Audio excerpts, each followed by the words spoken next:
जय श्री ओम नमः सिद्धेभ्यः सर्वमंगलमांगल्यं सर्वकल्याणकारकं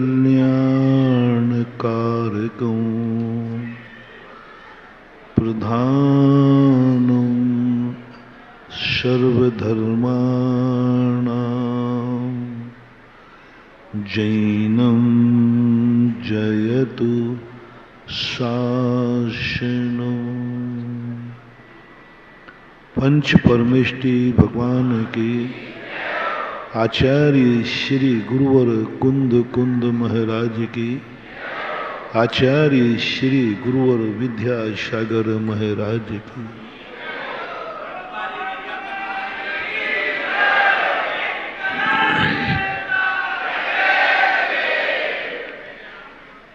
अपन विगत दिनों से समझ रहे हैं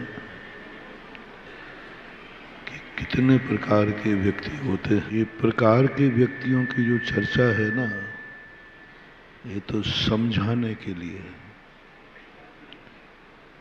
जैसे समझाते समझाते मैं कहता हूं कि ऐसा फलाना व्यक्ति आगरा का होगा। ये जो कथाएं होती हैं ना, ये कथाएं किसी व्यक्ति विशेष की नहीं होती। ये तो कथन करने में किसी को पात्र बनाना पड़ता है, कोई ना कोई टारगेट बनाना पड़ता है, कोई ना कोई लक्ष्य बनाना पड़ता है कि आप किसके लिए कहना चाह रहे हैं। ये जो बात आप कह रहे हैं 1 महीने से, किसके लिए कह रहे हैं, आप प्रश्न उठा सकते हैं। तो मैं क्या जवाब दूं? 1 महीने से मैं बोल रहा हूं, किसके लिए बोल रहा हूं? मुझे कुछ ना कुछ तो कहना पड़ेगा। भारत के लिए बोल रहा हूं, उत्तर प्रदेश के लिए बोल रहा हूं, आगरा के लिए बोल रहा हूं, फलाने चंद के लिए बोल रहा हूं। ये सब चीजें वस्तुतः पूज्यवर उमा स्वामी महाराज ने कहा, तुम ये सब बोलते जाओ बोलते जाओ। सत्य क्या है? जो कुछ भी बोल रहे हैं वह सब एक ही व्यक्ति की कहानी है, दो नहीं। और वो स्वयं की कहानी है, किसी दूसरे की नहीं। जितने पात्र अपन ने बनाए, कोई ऐसा होता है स्वच्छंद होता है, कोई वरदान देता है, कोई वरदान लेता है। ये सब नाना प्रकार के लोग हमने समझाने के लिए प्रस्तुत किए। किसी का नाम लिया तो वो एक तकिया कलाम होता है, कहीं ना कहीं व्यक्ति को टिकना है, किसी को आधार बना लेता है। अब कहीं ना कहीं हमें कोई आलम्बन लेना है, वो आलम्बन मात्र ठीक है। जैसे आप भजन पढ़ते ना, तो जैसे अंतरा बदलते हो तो पहली 2 पंक्तियां बार बार दोहराते।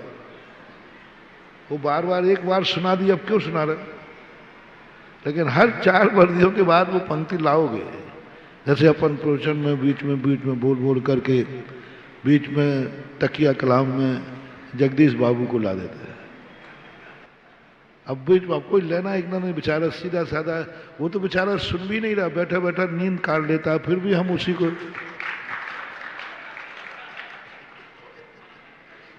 वो तो सुन भी नहीं रहा, फिर भी हम नाम उसी का ले लेते। तो ये नाम ना तो जगदीश से मतलब है, ना आगरा से मतलब है, और ना किसी व्यक्ति से मतलब है। एक परिणमन होता है। हर व्यक्ति वही है। यदि मैंने किसी एक व्यक्ति को लक्ष्य लेके कथा की, तो ये लाखों लोग फिर क्या मक्खियां भगा रहे हैं? मैंने कहा भाई मैं आगरा वालों को उपदेश दे रहा हूं, तो जो लाइव में सारे भारत में देखते, फिर महाराज हम टीवी बंद कर दें? क्योंकि आप तो आगरा वालों को दे रहे हैं, तो हमें तो कोई मतलब है ही नहीं। यदि मैं किसी एक का नाम लेके कहूं तो कहेंगे भर महाराज जी हम लोग काय को सभा में बैठे। नहीं, चाहे एक का नाम लेके कहा जाए, चाहे आगरा का नाम लेके कहा जाए, तत्व दृष्टि वही है जो प्रत्येक व्यक्ति पर लागू होती है। रावण का नाम लें तो ये मत समझना कि कोई रामचंद्र जी के में हुआ रावण का कोई नाम है, ये मत समझना।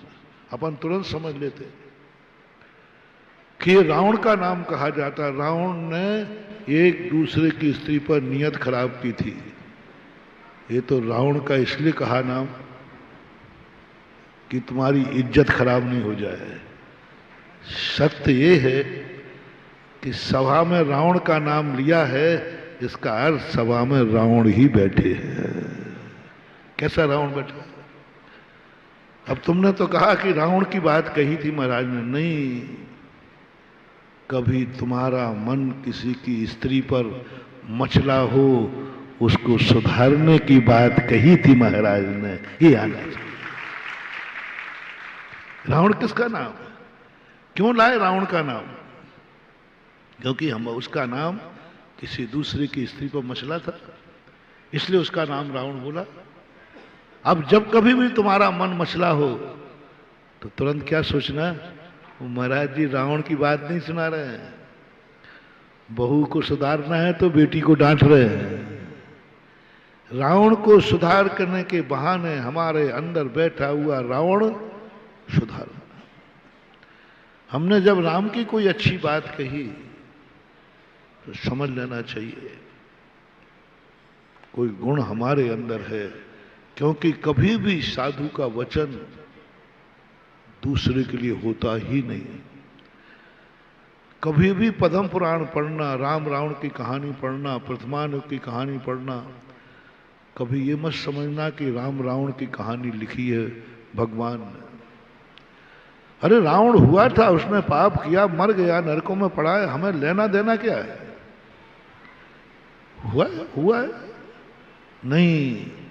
यदि किसी की कहानी सुनाई जा रही है, समझ लेना वो दोष हमारे पास भी कहीं ना कहीं है, और नहीं है तो आने की संभावना है। दोष नहीं है महाराज जो आप सुना रहे हैं, आने की संभावना है। या तो आया हुआ, या आ रहा है, या आगे आ सकता है।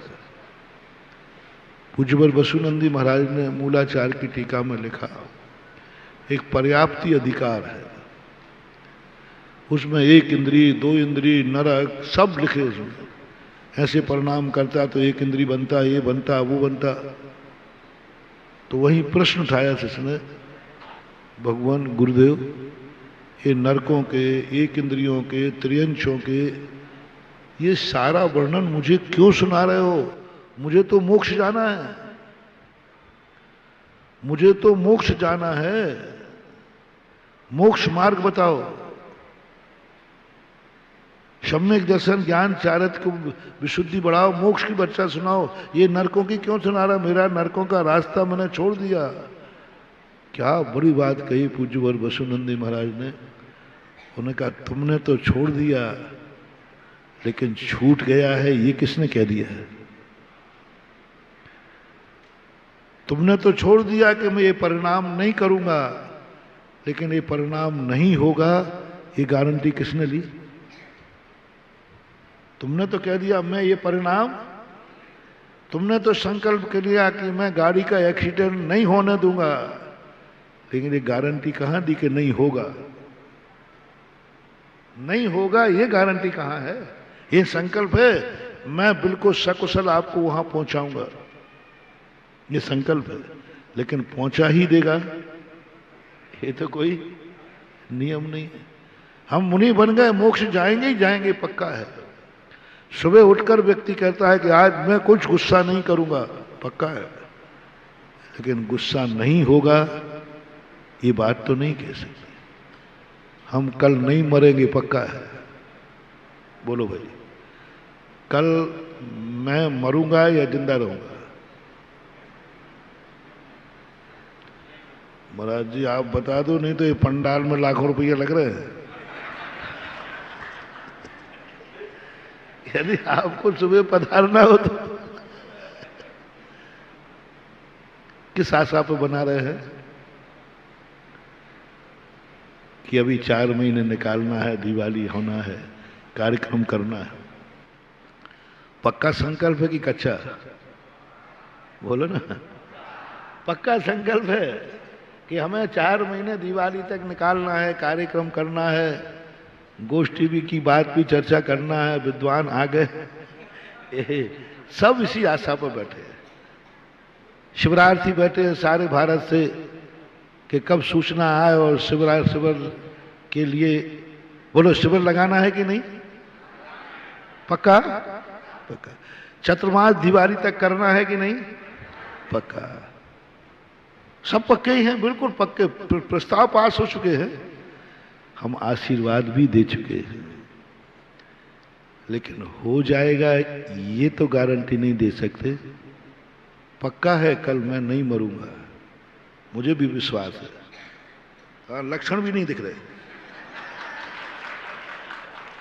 लक्षण भी, लेकिन नहीं हूं मर सकता हूं ये गारंटी कौन दे सकता है?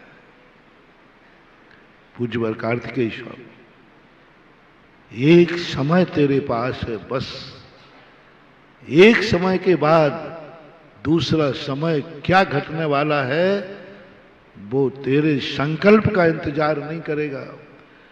वो ये नहीं सोचेगा कि ये चातुर्मास का आशीर्वाद दे दिया है, वो ये नहीं सोचेगा कि ये शिविर लगाने का आशीर्वाद दे दिया है, वो ये नहीं सोचेगा कि पंडाल बन चुका है, इस पंडाल का क्या होगा, इतना खर्च कर चुके हैं।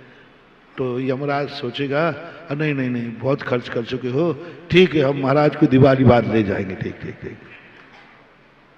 पूज्यवर ने कहा, कार्तिकेय स्वामी ने, एक समय तुम्हारे पास है, दूसरा समय हम सब संकल्प करते हैं, आशा पर आसमान टिका है, लेकिन दूसरा समय हमारे हाथ में नहीं है। ये जो दृष्टिकोण है उसको भी ध्यान में रखना चाहिए। हर चीज का संकल्प करो, हर चीज का लक्ष्य बनाओ, लेकिन 1.1% पे ये भी रखो कि यदि ये नहीं हुआ तो तैयारी क्या है। हमारा बहुत बड़ा शोध चल रहा है इस पर, ललितपुर से शोध चालू हुआ था। सकारात्मक सोच नहीं, सकारात्मक सोच है कि हम जिंदा रहेंगे दिवाली तक, सकारात्मक सोच है हम 100 साल जिंदा रहेंगे, सारी चीजें हैं, सब प्लानिंग है, आशीर्वाद भी दे रहे हैं, लेकिन एक वो सकारात्मक, नकारात्मक में सकारात्मक, सद्भाव में सद्भाव की अनुभूति करना, ये तो सरल है। सद्भाव में सद्भाव की अनुभूति करना सरल है, अभाव में सद्भाव की अनुभूति करना कठिन है। अभाव में नहीं है फिर भी सद्भाव की अनुभूति नहीं है, सुख का साधन नहीं है। पहली साधना अभाव में सद्भाव की अनुभूति, दूसरी साधना विभाव में स्वभाव की अनुभूति। शब्द थोड़ा कठिन पड़ रहा है। अभाव में अभाव की अनुभूति नहीं, अभाव में अभाव की अनुभूति करना आर्त ध्यान है। अभाव में अभाव की अनुभूति होना आर्त ध्यान है, और अभाव में सद्भाव की अनुभूति होना ये हमारी साधना है, तपस्या है। अभाव है किसी वस्तु का लेकिन मस्त है, कुछ भी नहीं है, वो कहता है सब कुछ है, सब कुछ है, कुछ भी नहीं है फिर भी वो संतुष्ट है। और एक सबसे बड़ी साधना होती है विपरीतताओं में अनुकूलता की अनुभूति, विभाव में स्वभाव की अनुभूति। इसको बोलते हैं शुद्ध उपयोग। विभाव में स्वभाव की अनुभूति, मन भी विभाव है, वचन भी विभाव है, ज्ञान भी विभाव है, चारित्र भी विभाव, सब कुछ विभाव है। द्रव्य गुण पर्याय सब विभाव रूप है। मन भी सब कुछ विभाव रूप है। मति ज्ञान, शुद्ध ज्ञान विभाव ज्ञान है। आत्मा सब विभाव है, लेकिन एक साधक विभाव में स्वभाव की अनुभूति कर ले, उसको शुद्ध उपयोग बोलते हैं हमारी भाषा में। छद्मस्त है, छद्मस्त बोलते हैं, बिल्कुल विपरीत है, लेकिन आनंद आ रहा है स्वभाव का, आनंद आ रहा है स्वभाव। आग में बैठा है, शीतलता का आनंद, यही तो चमत्कार है, यही तो चमत्कार है। सीधा कूंदी आग में थी और आनंद जल का आ गया।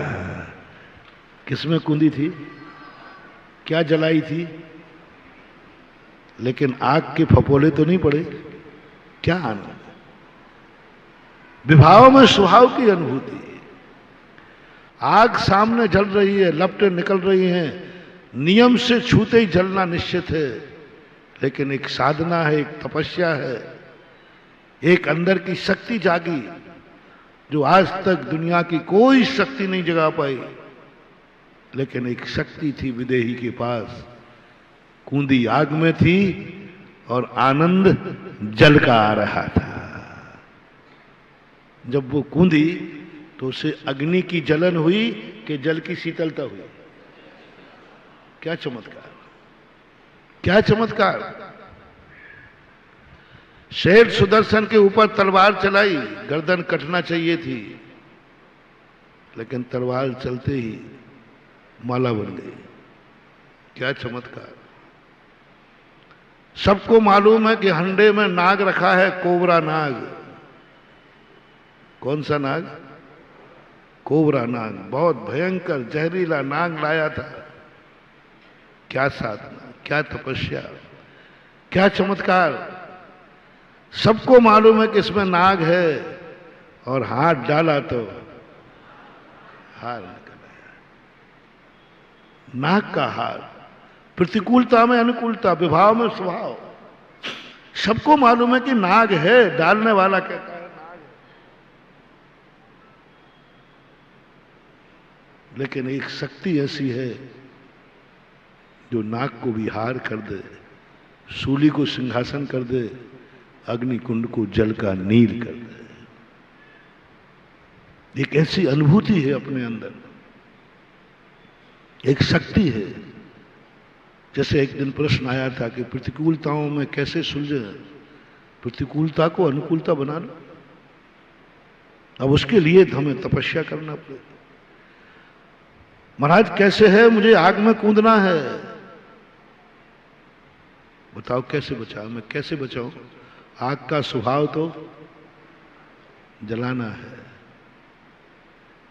महाराज कूदना तो पक्का हो गया, उससे तो कोई बचा नहीं सकता।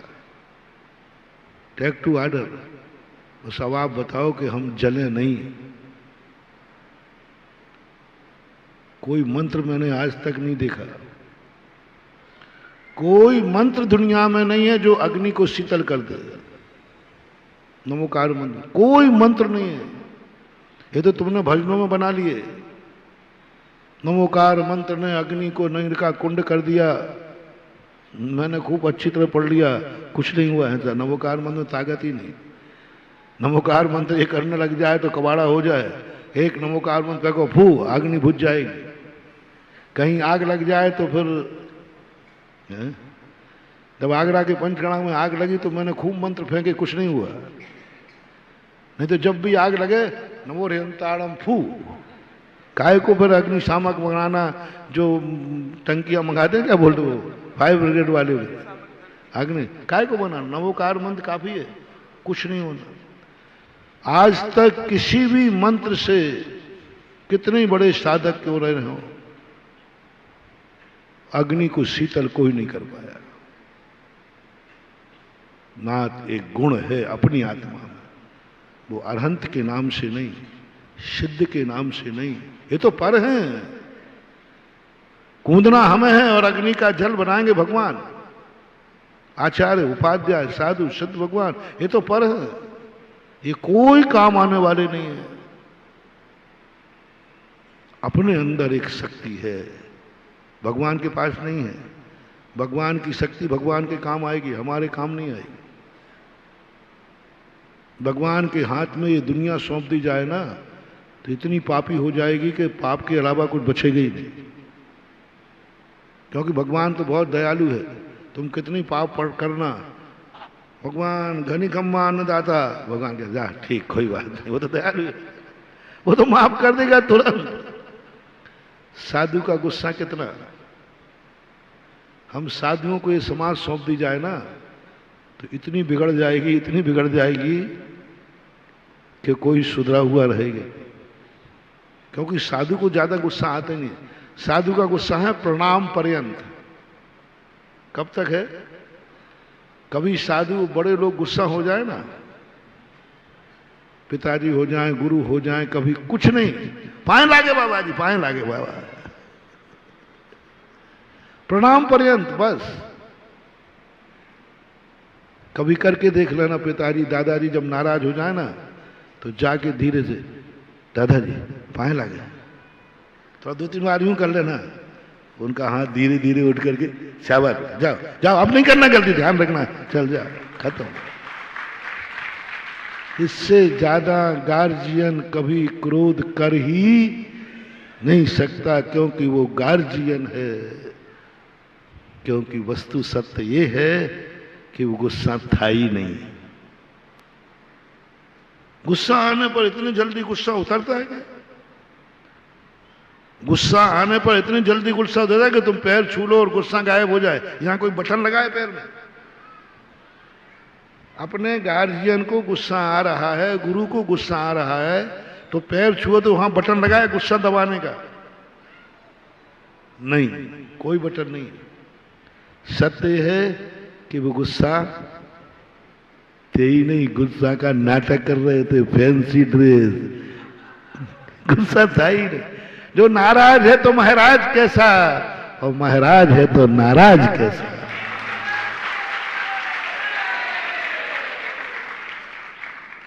सोमदेव ने लिखा नीति वाक्य में, मां, गुरु, गार्जियन, रक्षक, राजा, ये कभी क्रोध नहीं करते अपनी प्रजा पर,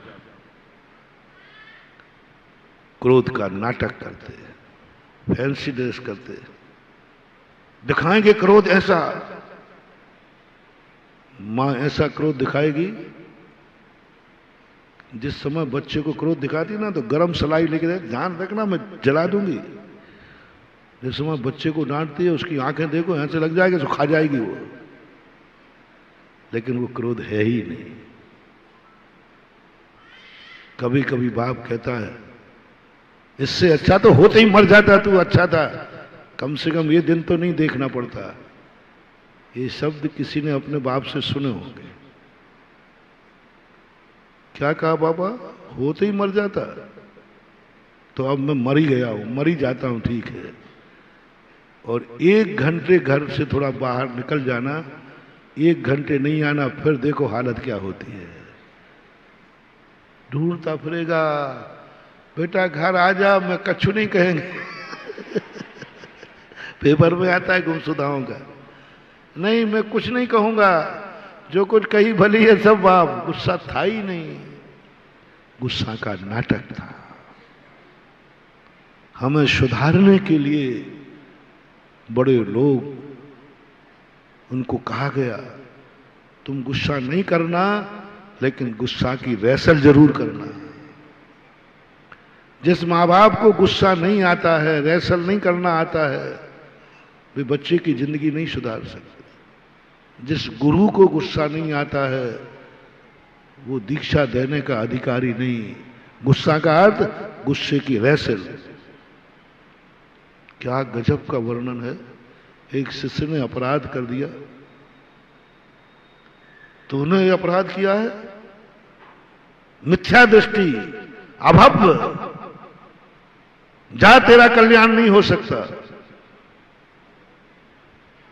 अभव्य मिथ्या दृष्टि, तो 3 लोक में 3 मूड का हो जा, तेरा कभी कल्याण हो ही नहीं सकता।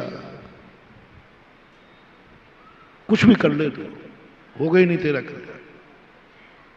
अब देखना, गुस्से में बोला है, और ये भी तुमने पढ़ा है, गुरु के वचन न झूठे हों जो कुछ मुख से कह देते, मुनियों के वचन न झूठे हों जो कुछ मुख से कह देते, ये भी सुना है। और अब क्या निकल गया महाराज के मुख से? तेरा कल्याण हो नहीं सकता। विपरीत बात है। अब गुरु ने कह दिया तो कल्याण तो होना ही नहीं। नहीं, ये शब्द गुरु ने क्रोध में कहा है क्या? गुस्से में कहा है क्या? ये शब्द मेरी गलती होने के बाद कहा है क्या? सुनना बहुत सावधान, मेरे से गलत कार्य होने के बाद ये गुरु ने कहा है। महानुभाव, उस समय के वचन को सत्य मत मानना। अभी देखना, सत्य मत मानना, उठ के मत चले जाना। अब ठीक, हमारा कल्याण होना ही नहीं तो काय को मुनि बने रहे? अब तो कल्याण होना ही नहीं है, काय को अब मंदिर जावे? क्योंकि महाराज ने पहले ही कह दिया तेरा कल्याण नहीं। वो गर्दन मत उठाना, नीचे करके मुस्कुराते रहना, हाँ मालूम है। उनके सामने मत अड़ जाना, नहीं तो एक झापड़ और पड़ेगा। तुम भी फैंसी ड्रेस करना सीखो। महाराज ने ऐसा बोल दिया, हमें बहुत बुरा लगा है, हृदय में चुभ गया है, तो फैंसी ड्रेस कर थोड़ी। महाराज ने बोल दिया है, महाराज जी ऐसा मत कर, नहीं तेरा कल्याण हो ही नहीं सकता। 3 बार बोल दिया। महाराज जी कुछ प्रायश्चित दे दो। अब देखना, पकड़ना गुरु को, फैंसी ड्रेस करना, मेरे से गलती हो गई, प्रायश्चित दे दो। हाँ हाँ ठीक है ठीक है, कल का उपवास कर लेना।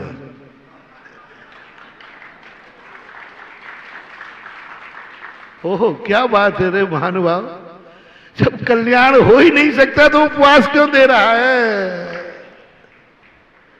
जब कल्याण हो ही नहीं सकता, कह दिया तेरा कोई कल्याण, तो फिर उपवास कहता था, मजा आ गया। उपवास देना बता रहा है कि कल्याण पक्का है। पापी का कल्याण, पापी का कल्याण, कितनी बड़ा पाप हो गया, पापी का कल्याण। गुरु ने कहा तूने ऐसा पाप किया, तेरा कल्याण नहीं होगा। और प्रायश्चित दे दिया तो इसका अर्थ है। और दूसरे नंबर पर जब का कल का उपवास कर लेना, जा और फलाने पेड़ के नीचे, फलाने शिला के ऊपर ध्यान में बैठ जा, आंख मत खोलना, ध्यान रखना, ध्यान रखना।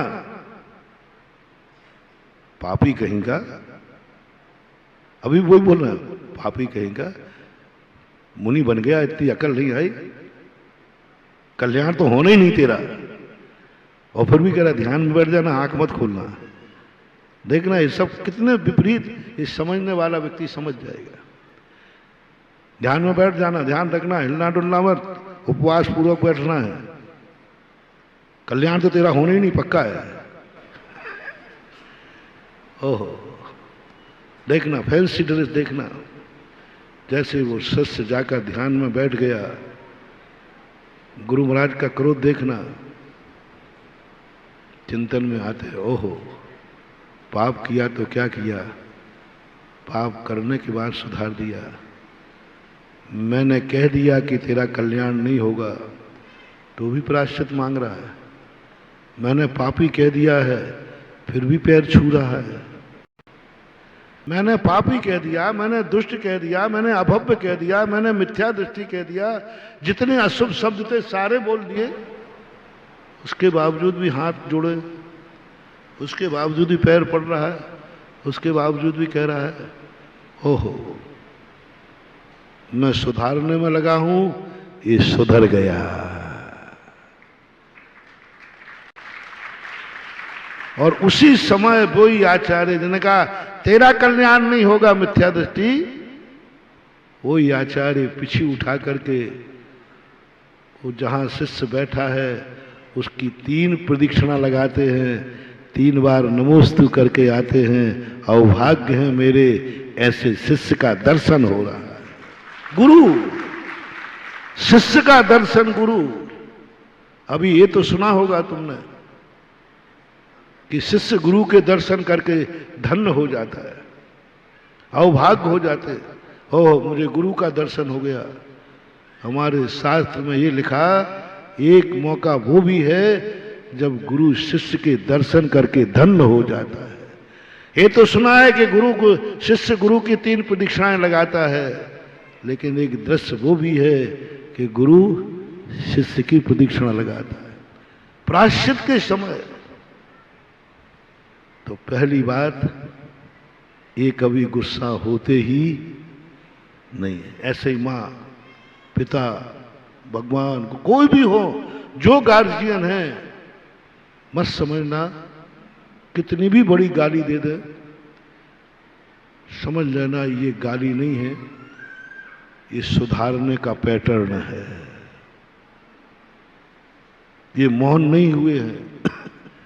कभी तुम गुरु के पास जाओ, बोलेंगे नहीं, आशीर्वाद। अरे भैया महाराज तो बहुत नाराज है, सख्त नाराज है, आंख भी नहीं उठाई, आशीर्वाद भी नहीं दिया, घंटे भर बैठे रहे, बोले ही नहीं। कौन है वो? कौन है वो? पिताजी। बस। कौन है वो? मां। कौन है वो? गुरु। किसके गुरु? बोलो।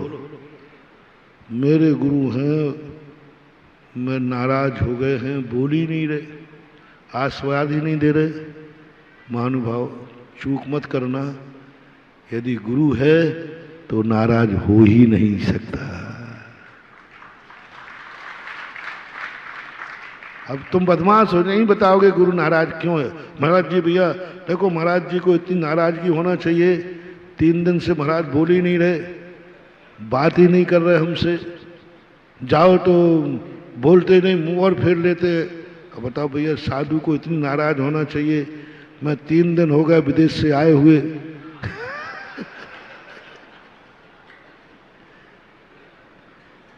कौन है? कौन है जो तुमसे नहीं बोल रहा है? दुश्मन नहीं, गुरु महाराज। महानुभाव, धारणा बनाओ, गुरु मौन कसाई से नहीं है, गुरु मौन हमारे दोष निकालने के लिए मौन हुआ है।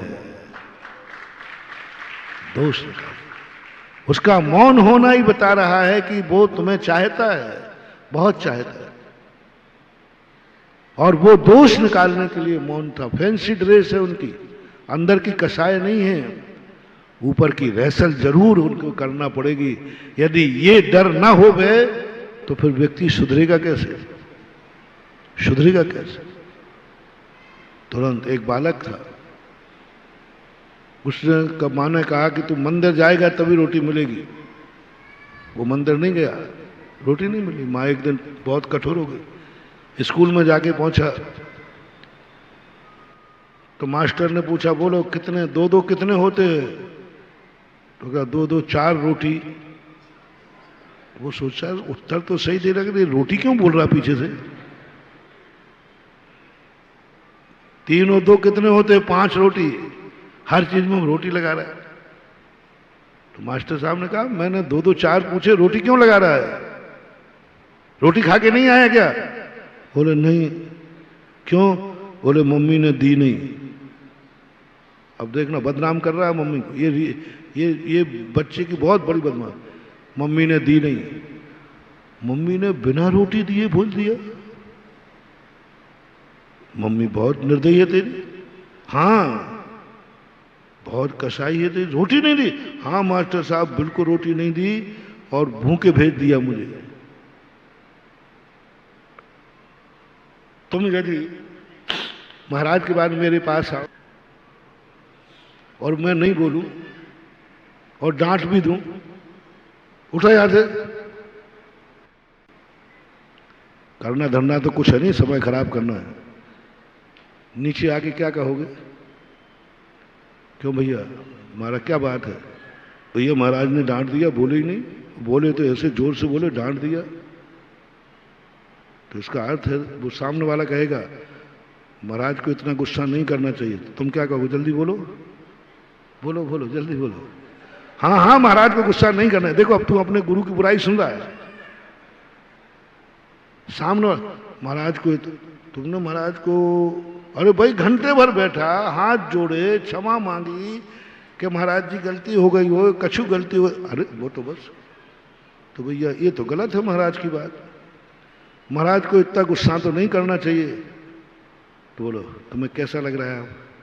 तुम्हारे गुरु की बुराई हो रही है और तुम्हारा समर्थन हो रहा है, कैसा लग रहा है?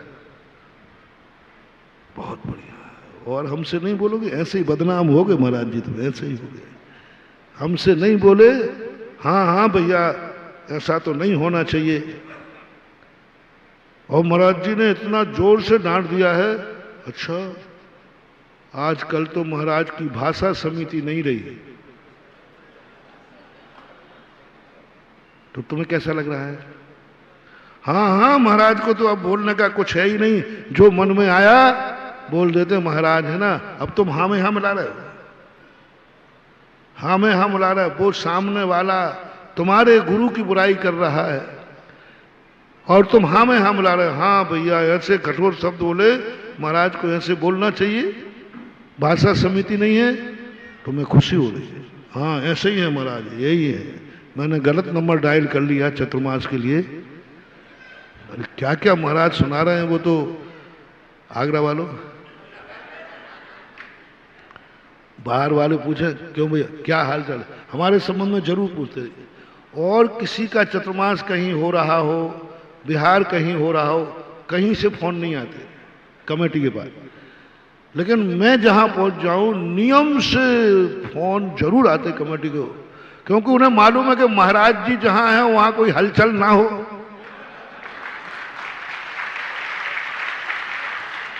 तुरंत कहीं ना कहीं से फोन आएंगे, क्यों भाई क्या चल रहा है आजकल, जीसीबी आई कि नहीं, क्या चल रहा है, कितने कितने लोगों को गालियां मिली, कितने लोगों को महाराज ने फटकारा। वो बिल्कुल नियम से फोन। ऐसा मेरा अभी मैं यहाँ घूम रहा था ना, ललितपुर के बाद बरुआ सागर वगैरह, यहाँ मगर महाराज जी ऐसे ऐसे लोगों के फोन आ रहे हैं, क्या चल रहा है, कैसा हो रहा है। बरुआ सागर में एक शास्त्री परिषद का अधिवेशन था, सोनागर में, विद्वान लोग फोन लगा रहे, भैया क्या चल रहा है, कुछ ना कुछ तो। अब मेरा टेलर बन चुका है, पक्का है। आगरा वालों क्या हाल चाल है, कैसी चल रही है धुलाई। तुम बड़े रस लेके सुनो। हाँ भैया बहुत कठिन के महाराज हैं, ऐसे शब्द बोलते सीधे तीर आर पार हो जाते। तो वो कह रहा है महाराज को ऐसा तो नहीं बोलना चाहिए। सुरेंद्र भारती यही कहेंगे ना, नहीं महाराज जी को ऐसा तो नहीं बोलना चाहिए। और तुम वो सामने वाला इतनी नमक मिर्ची मिला के कहेगा। अब सुरेंद्र भारती हमारा पक्का भक्तों में है, जानता है। जब तुम लोग जब मिला के मिलाओगे नमक मिर्ची, यदि ऐसा बोला है तो महाराज को ऐसा नहीं बोलना चाहिए। आ ही जाएगा, आ ही जाएगा। महाराज को ऐसा नहीं बोलना चाहिए। 3 दिन से नहीं बोले, ये तो अच्छी बात नहीं। महाराज की कसाई तो जल रेखा के समान होती है, तुरंत आई वो चली गई। 3 दिन हो गए। हाँ भैया कल युग में यही महाराजों के लक्षण हैं। 3 दिन हो गए महाराज नहीं बोले कसाय में। महाराज को ऐसा नहीं होना चाहिए। तुम हाँ में हाँ मिलाए जा रहे हो, तुम्हें बड़ा आनंद आ रहा है। जैसे ही मैडम ने माँ की बुराई की, बड़ा खुश हो रहा है। और मत दे मुझे रोटी, ऐसे ही बदनाम करूंगा तुझे, और मत दे रोटी। देखा मैडम क्या कह रही है, बड़ी कसाई में माँ है, निर्दयी मना है। और पूछा क्यों रे तेरी माँ कहीं सौतेली तो नहीं है? सब बड़ा है, और तुम बालक को आनंद आ रहा है। मैडम ने उठा के फोन कर दिया कि भाई ये कोई मां के लक्षण है क्या, बेटे को भूखा स्कूल भेज दिया। तो जब मां ने बताया, मां मैडम भूखा किस लिए भेजा है, ये तो उससे पूछ, क्यों नहीं दी रोटी, ये नहीं बताया। बोले ये तो नहीं बताया, ये नहीं बताया। मैंने कहा था बेटा मंदिर में बैठा है, यहां मंदिर के दर्शन करके चला जा। तो मैडम ने कहा बेटा ये तो तूने बताया ही नहीं कि गलती मेरी थी इसलिए रोटी नहीं मिली। कोई बालक नहीं बताएगा, तुम भी नहीं बताओगे आगरा के लोगों कि महाराज ने कठोर शब्द कैसे बोला। मेरा गुरु है कठोर बोल नहीं सकता, मेरा बाप है थप्पड़ मार नहीं सकता, और थप्पड़ मारा है तो कोई ज्ञानी होगा ना, चाणक्य जैसा बुद्धिमान कोई होगा ना, तो वो कुछ नहीं करेगा, तुरंत कहेगा मां ने रोटी नहीं दी, नियम से तूने कोई गलती की है, अन्यथा ऐसी मां हो ही नहीं सकती कि बेटे को भूखा भेज दे। कौन है वो तुम्हारे? बोले गुरु महाराज है। हो ही नहीं सकता। गुरु महाराज और 3 दिन नहीं बोले, गुरु महाराज और कठोर शब्द बोल दे, गुरु महाराज ये कह दे जा तेरा कल्याण नहीं हो सकता, पापी कहेगा। पापी शब्द किसने बोला है? गुरु महाराज तो नहीं बोल सकते, नहीं, असंभव। आकाश के तारे जमीन पे आ सकते हैं, लेकिन गुरु कभी अपने बेटे को पापी नहीं बोल सकता। बाप कभी अपने बेटे को नहीं कह सकता होते ही मर जाता, निपुता ठीक था, हो ही नहीं सकता, पिता पुराण में ही नहीं लिखा। गुरु के मुख से ये शब्द निकल ही नहीं सकता। और कली निकला था, कली निकला था। और आगम क्या कहते हैं, चाणक्य की नीति क्या कहती है, सोमदेव की नीति क्या कहती है? नहीं। आकाश के तारे, सूर्य पश्चिम से उग सकता है, गुरु के मुख से तुझे पापी शब्द नहीं निकल सकता। मानेंगे नहीं, कोई नहीं मानेगा। साहब यूट्यूब पे दिखा दूं, यूट्यूब पे दिखा दूं, मैं किसी चीज को मना कर ही नहीं सकता, क्योंकि मेरे पीछे इतने कैमरे लगे हैं, इतने कैमरे हैं, एक के डिलीट करूंगा, दूसरे में दूसरे करूंगा, और कुछ तो इसे डिलीट करूंगा उसके पहले ही दुनिया में पहुंच गया। अब मैं डिलीट क्या करूं, लाइव चल रहा है। अब लाइव की बात कभी डिलीट, वो तो पहुंच चुकी। बोले साहब आप देख लीजिए, ये यूट्यूब है, ये कैसेट है। नीतिकार कहते हैं सब कुछ दिखा दो, हो ही नहीं सकता, गुरु के मुख से पापी शब्द निकल ही नहीं सकता। गुरु शब्द कभी भी पापी बना ही नहीं सकता किसी को। गुरु के मुख से जो भी शब्द निकलेगा उससे व्यक्ति पुण्यात्मा बनता है, पापात्मा नहीं बनता। चमत्कार, अतिशय शब्द सबने सुना है कि महाराज ने पापी कहा था। सबने सुना है गुरु ने कहा जा तेरा कल्याण कभी, ये सबने सुना है, झूठ नहीं है, बिल्कुल सत्य है। महाराज से भी पूछा, बोले महाराज जी कहा था क्या? हाँ कहा था। अब झूठ कैसे बोलूं?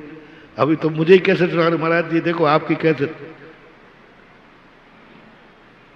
तो भी सुनना, बहुत मार्मिक मोटिवेशन दे रहा हूं। सारी दुनिया ने सुना है, टेप रिकॉर्ड है, महाराज ने स्वयं कबूल किया है कि हां मैंने पापी कहा है। नीतिकार कहते हैं महाराज बोल ही नहीं सकते। साधु हो ना आप कौन हो? महाराज से पूछ लो। आप कह रहे हो मैंने पापी शब्द बोला है, बोलो आप कौन हो? बोले साधु हूं। महाराज जी सूर्य पश्चिम में निकल सकता है, लेकिन साधु कभी भी किसी को पापी कह ही नहीं सकता, क्योंकि साधु की दृष्टि में कोई पापी होता ही नहीं। आप कह दो कि मैं साधु नहीं हूं तो मान जाऊंगा। नीतिकार बोल रहा है, आप या तो बोलिए मैं साधु नहीं हूं तो मान जाऊंगा कि आपने पापी कहा है, और यदि आप साधु है तो मेरा दावा है कि आप पापी कह ही नहीं सकते, क्योंकि साधु की दृष्टि में कोई पापी होता ही नहीं। बोलो अब क्या कहूं, क्या कहूं? अब तुमसे पूछ रहा हूं कि साधु ने कहा है, कौन है वो तुम्हारा? बोले साधु महाराज हैं, गुरु महाराज हैं। तो भैया साधु तो पापी नहीं बोलेगा। बोले साहब कैसे सुना दिया आपको? मैंने सब सुना दिया। बोले सब सुना दो। ये कोर्ट की अदालत नहीं है जहां दो झूठे गवाहों में झूठे को सजा हो जाए। कानून अंधा होता है, धर्म और धर्मात्मा कभी अंधा नहीं होता। कानून अंधा है, दो गवाह झूठे मिल जाएं तो बोलो झूठे को भी सजा हो सकती है कि नहीं? होती है। दो चार गवाह ला के इकट्ठे कर दो, सजा भूल जाएगी। यहां नहीं, 100 लाख गवाह इकट्ठे कर दिए, पूरा स्पष्ट वीडियो दिखा दिया, कैमरे में दिखा दिया, नहीं, बस तुम तो इतना बता दो कौन है ये। यदि तुमने कहा ये साधु है ही नहीं तो फिर जरूर कहा होगा, फिर जरूर कहा होगा, पक्का है। अब बोलो, यदि मैंने पापी कहा है, यह सही है, तो बोलो कि हम जिसका चतुर्मास करा रहे वो साधु है ही नहीं। तो मैं कम सुनता हूं, बोलो, बोलते नहीं हो। साधु है कि नहीं? जोर से बोलो। तो शास्त्र में लिखा है जो पापी बोले वो साधु नहीं हो सकता। जो पापी बोले वो साधु नहीं हो सकता। जो बेटे को भूखा रखे वो मां नहीं हो सकती। बात खत्म। नीति कहती है मां तो वो है जो बेटे को भूख लगने के पहले रोटी बना के रख लेती है। मां तो वो है जो भूख लगने के पहले बेटे को रोटी खिला देती है। एक दिन कन्हैया का सुनाया था ना उन्हें, कन्हैया का सुनाया था कि कन्हैया ने कहा मां तेरा नाटक मुझे समझ में नहीं आया, भूख मुझे लगती, चिंता तू क्यों करती है? जब तुझे भूख लगेगी मैं मांग लूंगा। बोले बेटा तू भिखारी नहीं है जो मांगने पे दूं, मैं तेरी मां हूं, तेरे मांगने के पहले रोटी दे देना, ये मां का काम है। ये मां की परिभाषा लिखी शास्त्रों में। तो तुम कह रहे मां ने रोटी नहीं दी? रोटी जो मां रोटी ना दे वो मां नहीं, मां नहीं। बोलो, मास्टर पूछते हैं, नीतिकार पूछते हैं, बोल बेटा किसने रोटी नहीं दी? किसने रोटी नहीं दी? किसने डांट दिया? बोले मां ने। नीतिकार कहते बेटा झूठ बोल रहे हो तुम, झूठ बोल रहे हो। मां रोटी ना देवे ऐसा हो ही नहीं सकता, मां डांटे ऐसा हो ही नहीं सकता। बाप ने कहा है होते ही मर जाता, नहीं हो नहीं सकता। कौन ने कहा है? फिर पूछो किसने कहा है? बस वो नहीं हो सकता। आप कोई और दूसरा नाम ले लीजिए। मेरे दुश्मन ने कहा है, हाँ कह सकता है। मेरे पड़ोसी ने कहा है, कह सकता है। लेकिन पिताजी ने कहा है, नीति मानने को तैयार नहीं है। गुरु ने कहा है, नहीं मानेगी नीति। गुरु ने, अब सुनो, सब कुछ होने के बाद गुरु के अंतर से पूछो, जब उन्होंने पापी कहा है, जब उन्होंने पापी कहा है, जरूर वो आत्मा पुण्यात्मा दिख रहा है।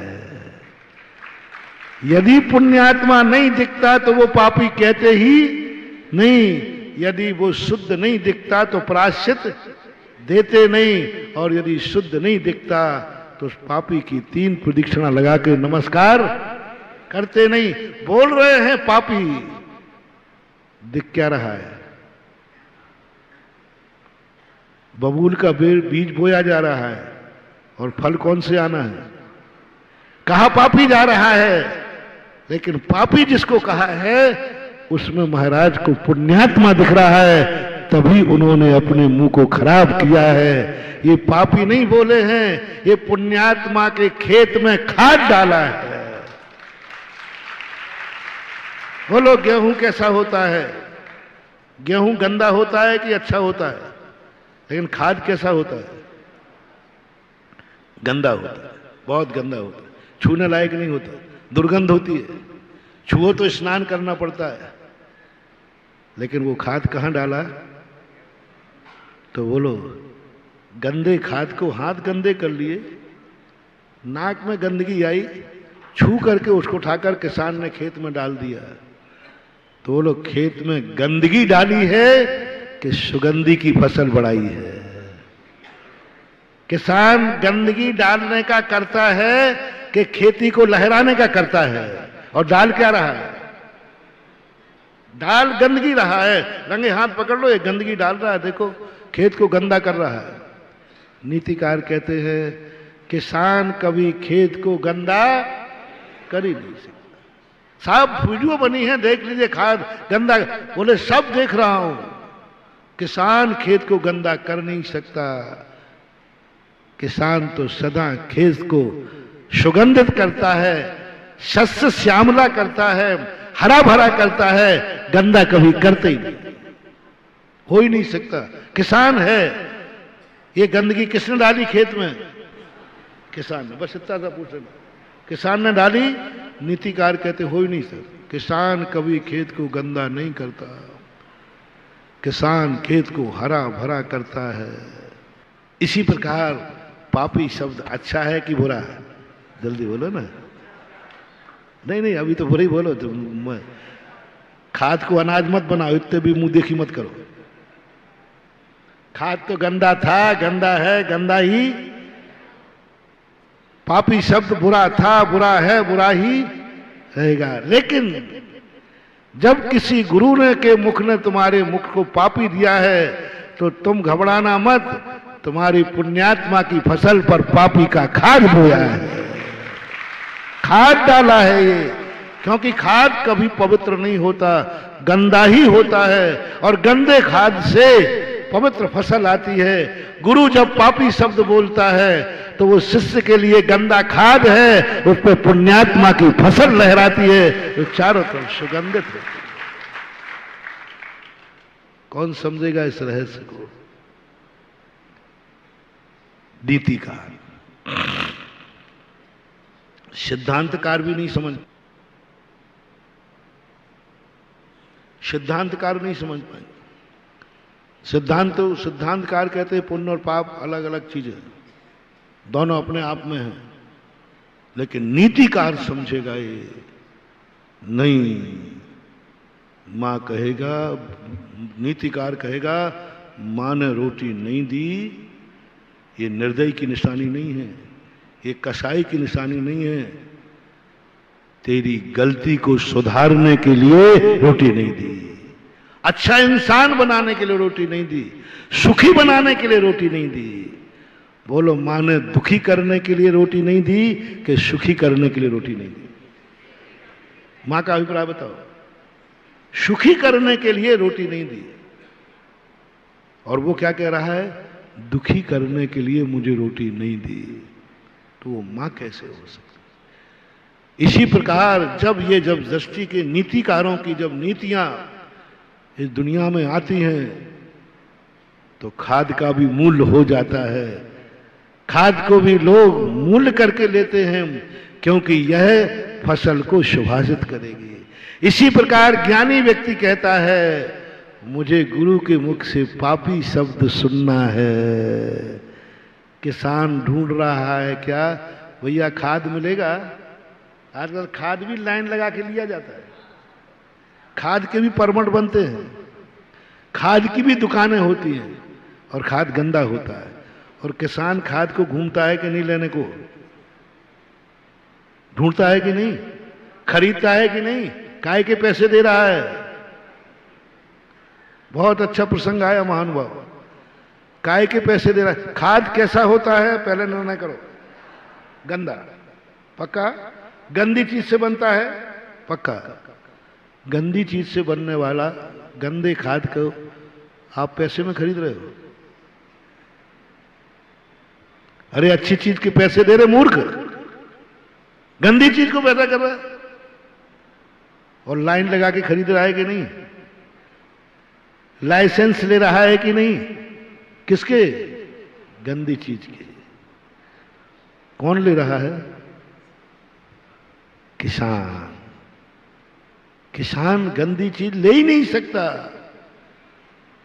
पैसे देकर लाइन लगाने के लिए खाद लाता है, और खेत की फसल जो 10 गुनी होना थी वो 40 गुनी कर लेता है। किसके बल पर, किसके बल पर। नहीं तो कितनी फसल आना थी, 10 गुनी, और उस गंदगी के बल पर 40 गुनी कर ली। आ जाओ बेटा, अब तुम पहाड़ के नीचे, तुम्हारा खेत, तुम्हारे अंदर अच्छे शब्द बोलेंगे, कोई खाद नहीं डालेंगे, मम्मी पापा कोई गुस्सा नहीं करेंगे, कोई गाली नहीं देंगे, कोई तुझे सदा रोटी देंगे। मुनि महाराज भी बहुत प्यारे वचन बोलेंगे। आज से नियम कर लूंगा, तुम पहले प्रस्ताव पास कर लो, आज के बाद मैं, तुम प्रस्ताव पास कर लेना, एक भी कठोर शब्द नहीं बोलूंगा, आगरा का नाम नहीं लूंगा, पागल नहीं कहूंगा। अच्छा लग रहा है ना। अरे महाराज इतने ही आप में हो जाए तो आप बहुत अच्छे महाराज हो। आप जो बीच में 3 छोड़ देते हो, नहीं छोड़। हाँ महानुभाव, समय आपका हो गया। महावीर भगवान की